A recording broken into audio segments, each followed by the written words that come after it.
السلام علیکم ورحمۃ اللہ۔ تعزیتی کلمات بروفات شیخ الحدیث و ناظم اعلیٰ جناب حضرت مولانا سید عاقل صاحب مظاہری نور اللہ مرقدہ و برد اللہ مضجعہ اور ان کی روشن زندگی کی مختصر جھلک ولادت سے وفات تک۔ ایک دیا اور بجھا اور بڑھی تاریکی، شب کی سنگین سیاہی کو مبارک کہہ دو۔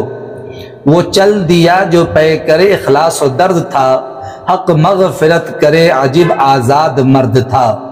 سامعین و ناظرین، 29 شوال سن 1446 ہجری مطابق 28 اپریل سن 2025 عیسوی پیر کا دن، دوپہر 12 بجے کا وقت انتہائی اندوہناک، غمناک، المناک اور رنج و غم سے بھرا ہوا دن اور وقت تھا، جس میں مرد قلندر، ولی کامل، شیخ المشائخ، مظاہر و علوم سہارنپور کے شیخ الحدیث و ناظم اعلیٰ، استاذ الاساتذہ حضرت اقدس حضرت مولانا سید عاقل صاحب مظاہری نور اللہ مرقدہ و برد اللہ مضجعہ طویل علالت کے بعد اپنے متعلقی متوسلین کو داغ مفارقت دے کر اس دار فانی سے دار بقا کو کوچ کر گئے اور ہمیں روحانی حالت یتیمی میں تڑپتا، بلکتا، سسکتا چھوڑ اپنے سایہ عاطفت و شفقت سے محروم کر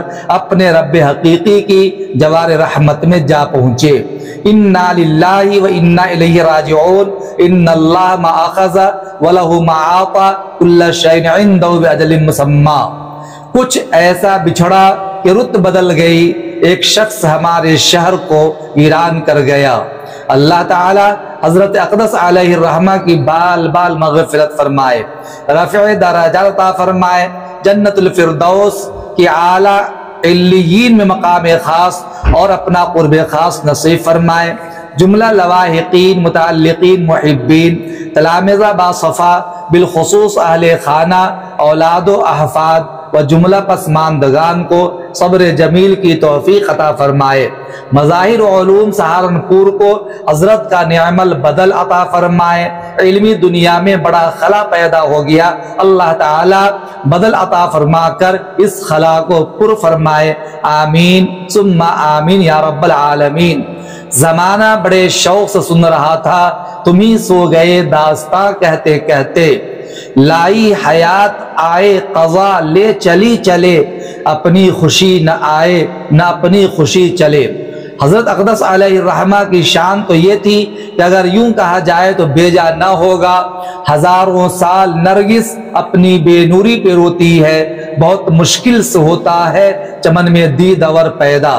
گرامی مرتبہ سامعین، میرا تعزیتی کلمات پیش کرنا حضرت اقدس علیہ الرحمہ کی سانحہ وفات پر دراصل حضرت اقدس علیہ الرحمہ کی روشن زندگی کی مختصر جھلک ولادت سے وفات تک کو بتانا ہے، تاکہ خوشہ چینوں کے لیے مشعل راہ بن جائے اور ہر ایک اپنی حیات مستعار کو حضرت کی تابناک اور روشن حیات کے مطابق ڈھال سکے۔ وقف جس نے کر دیا خود کو خدمت کے لیے، زندگی جس نے لٹا دی قوم ملت کے لیے۔ اسی لیے میں بار بار کہا کرتا ہوں، گزرے ہیں جو لمحات وہ سدا یاد رہیں گے، دیکھا ہے جو منظر وہ فراموش نہ ہوگا۔ سامعین، حضرت والا کی پوری زندگی تقوی، طہارت کی آئینہ دار رہی۔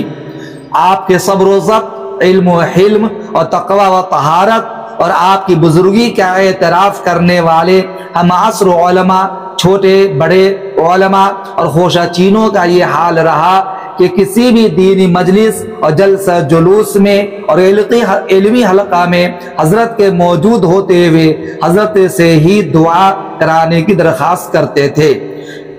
اب حضرت ہمارے درمیان نہیں رہے، لیکن ان کی یادیں وابستہ ہے، ان کی علمی خدمات تازہ ہے۔ یقیناً موت اس کی ہے جس پر زمانہ کرے افسوس، ورنہ اس دنیا میں سبھی آتے ہیں جانے کے لیے۔ میرا یہ ماننا ہے، بلکہ سارے لوگوں کا یہ مسلم خیال ہے کہ حضرت اقدس علیہ الرحمہ شریعت و سنت کی اتباع اور اشاعت اور قرآن کریم اور حدیث پاک کی خدمت والی مبارک زندگی، حسن اخلاق، وہ کردار کے ساتھ گزار کر طویل علالت کے بعد اپنے مالک حقیقی کی خدمت میں حاضر ہو کر داعی اجل کو لبیک کہا۔ کچھ ایسے بھی اٹھ جائیں گے اس بزم سے جن کو ہم ڈھونڈنے نکلیں گے مگر پا نہ سکیں گے۔ عزیز دوستو، حضرت والا دنیا سے چل بسے اور ہم حضرت والا کی داغ مفارقت کی وجہ سے غم اور افسوس میں ڈوبے ہوئے ہیں۔ میں اس وقت چاہتا ہوں کہ حضرت والا کے سوانح خاکہ کو کچھ بیان کر دوں۔ تو میرے دوستو، حضرت مولانا سید عاقل صاحب رحمۃ اللہ علیہ 9 شعبان سن 1355 ہجری مطابق 15 اکتوبر سن 1933 عیسوی کو پیدا ہوئے۔ از ابتدا تا دور حدیث شریف اور دیگر مختلف علوم و فنون کی تعلیم مظاہر علوم سہارنپور میں حاصل کی اور شعبان سن 1380 ہجری مطابق جنوری 1961 عیسوی میں تحصیل علم سے فارغ ہوئے۔ بعد فراغت شوال سن 1386 ہجری سن 1386 ہجری مطابق جنوری سن 1967 کو آپ کو باقاعدہ مظاہر علوم کا استاذ حدیث مقرر کیا گیا۔ اس سے پہلے یاد رکھیے جمادی الثانی سن 1381 ہجری مطابق دسمبر 1961 عیسوی آپ مظاہر علوم میں بلا معاوضہ معین مدرس مقرر کیے گئے۔ 1 سال بعد باقاعدہ استاذ بنائے گئے اور شرح تہذیب اور نور انوار آپ کے زیر درس رہیں۔ پھر شوال سن 1386 ہجری مطابق جنوری سن 1967 ہجری عیسوی آپ کو باقاعدہ مظاہر علوم کا استاذ حدیث مقرر کیا گیا اور اسی سال سے ابو داؤد شریف آپ کے زیر درس آئی اور تقریباً 50 سال تک یہ سبق آپ سے متعلق رہا۔ ماہ ذی-قعدہ سن 1390 ہجری مطابق جنوری سن 1971 عیسوی میں مجلس شورا نے آپ کو مظاہر علوم کا صدر مدرس منتخب کیا اور عہدہ جلیل پر 50 سال سے زائد فائز رہ کر ضعف جسمانی اور مطالعاتی مشغولی کی وجہ سے 2 سال پہلے اس عہدہ سے سبکدوشی اختیار فرمائی۔ بیعت و ارشاد کا تعلق حضرت شیخ الحدیث مولانا محمد زکریا مہاجر مدنی رحمت اللہ علیہ سے تھا اور حضرت ہی سے اجازت بیعت بھی حاصل تھی۔ تصنیف و تعلیف کے ذوق کی وجہ سے حضرت شیخ الحدیث کی تصنیفی کاموں میں معاون تھے، چنانچہ مضامین و مباحث کا تتبع اور تلاش حضرت نے آپ سے متعلق کر رکھا تھا۔ اس زمانہ میں حضرت شیخ کی تعلیفات لامع الدراری جلد 2 فضائل درود شریف جز حجت الوداع و عمرات النبی صلی اللہ علیہ وسلم اور الابواب والتراجم کی تصنیف و تعلیف میں حضرت کے ساتھ مل کر مضامین کا املا کرنا وغیرہ آپ کی ذمہ داری تھی۔